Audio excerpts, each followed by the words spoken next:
Hello and welcome to the start of the Monster Energy MXGP of USA. Qualifying is just about to start for the MX2 guys. Now I could just see him walk off. I want a quick word with Jesse Nelson. Sorry Jesse, just a quick word. I know you're probably going to the toilet there, but firstly, good to have you at a GP.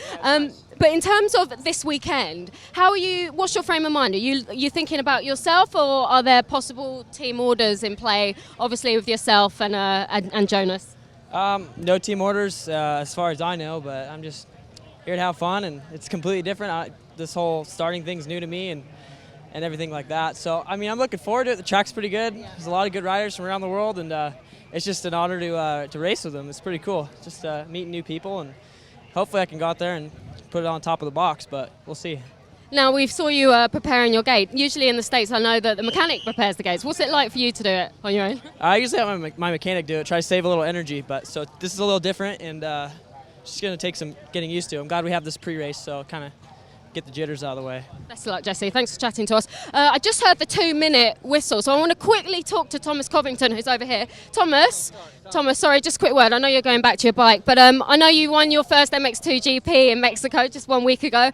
I guess you're still on a high from that, and do you have a bit of confidence going into this round? Yeah, for sure. It adds some confidence, coming into my home GP here, but I'm just going to keep the same mindset I had before and just go out there and do my best and see where I come out. And in terms of this track here at Glen Helen, do you feel like you might have an advantage upon the other guys just because you know it a bit more? Yeah, I rode a lot here when I was living here about 2 years ago, but I haven't been here much since then. Got a chance to ride it a little bit a couple weeks ago, but yeah, the track's looking really awesome. Some cool jumps, big hills. It's quite a bit different than what we normally race on, so it should be a good race.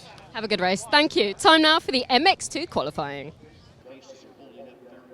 Paul Jonas, Shane McElrath, and Max Anstey lining up on the start for their qualifying race here at Glen Helen on what is a very hot day.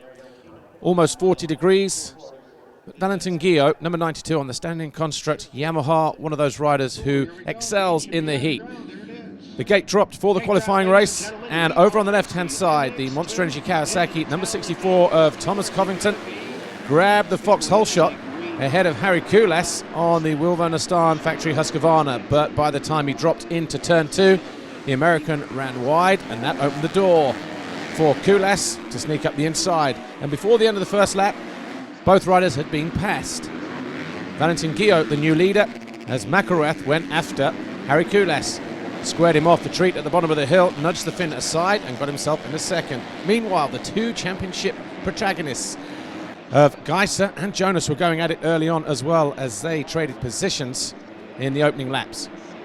Valentin Guillot, though, lost the front at the bottom of Mount St. Helens, and that was an easy pass in the end for Shane McElrath. Picked himself up in fourth just behind Jonas and ahead of Harry Kulas, and started to work his way back towards the front of the field. Two Kawasaki's of Petrov on the left and Covington on the right were fighting over 10th place as Covington started his fight back through the field after falling at the end of the first lap. And Jonas and Geiser were at it all the way from the start to about the halfway point. Benoit Paturel had this lucky escape when the Kimiya Yamaha launched himself off the side of the bike.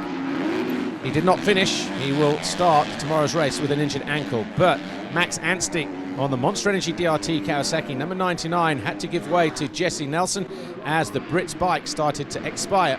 Anstey went out of the race on lap 5.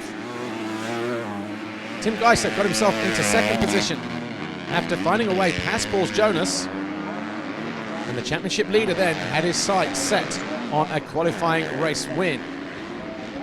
He tried to close in on the number 70 of Shane McElrath, but it was Paul Jonas who suffered a mechanical problem. Jonas going out of third with 4 laps to go. His bike was smoking halfway around that lap. He bump started it down the bottom of the hill, but as you can see, that bike was going nowhere. It was terminal. Jonas was classified as 21st, so he is going to have a very difficult start in Sunday's races. Valentin Guillot got himself back to second after finding a way past Tim Geiser in the closing stages of the qualifying race. The Slovenian just backing off, saving himself for Sunday's race. But all eyes on the number 70 of Shane McElrath on the Troy Lee Designs Lucas Oil Red Bull KTM, who was a clear winner over the MX2 regulars. He went on to take the win. Valentin Guillot was second, Tim Geiser was third, Harry Kulas crossed the line for fourth, and it was Jeremy Seawer who crossed the line in fifth, ahead of Jesse Nelson in sixth. And that was the MX2 qualifying race on Saturday at Glen Helen. Shane McElrath, congratulations on coming first in the qualifying here. It's good to have you at the GPs, and it's obvious that you do know this track pretty well.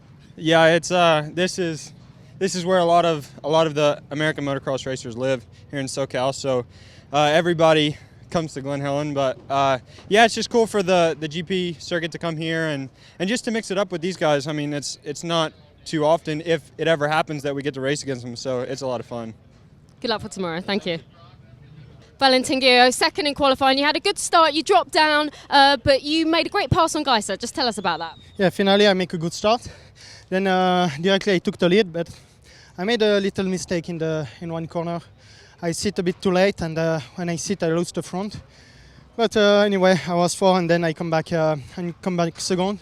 I was riding good, and it's a bit tough because the weather is really hot. But the track is really good. They put a little bit too much water for the races, but it's really awesome to track uphill, downhill. Really nice, and I really want to thank my team, all my sponsors, Stone Construct, Yamaha. They make a great job, and we will see tomorrow. Just enjoy the race, and because it's already the last one, and it's crazy how the season go fast. And good job. Thank you. Thank you very much. Tim Geiser, third in qualifying. Great battle at the start there with Jonas, with your fellow title contender. I don't know if you know that Jonas is out of the qualifying race, but you still seem disappointed even though you dropped down to third. Why is that? Yeah, actually the start was not pretty good. I pick up really inside, and then they closed me, so I was not so much in front. But then the first lap I make some good lines and then make some passes, and then I think we was battling around third, fourth place, something like that. But it was clean. That's good, you know. Okay, we are fighting for a title, but that's good that it's clean, you know. That's the sport, and what makes this sport really nice. Yeah, but then in the last lap, I think last half of the lap, I crashed, and then Valentin passed me. But anyway, not so bad, third place. Really looking forward for tomorrow. Good luck. Thank you.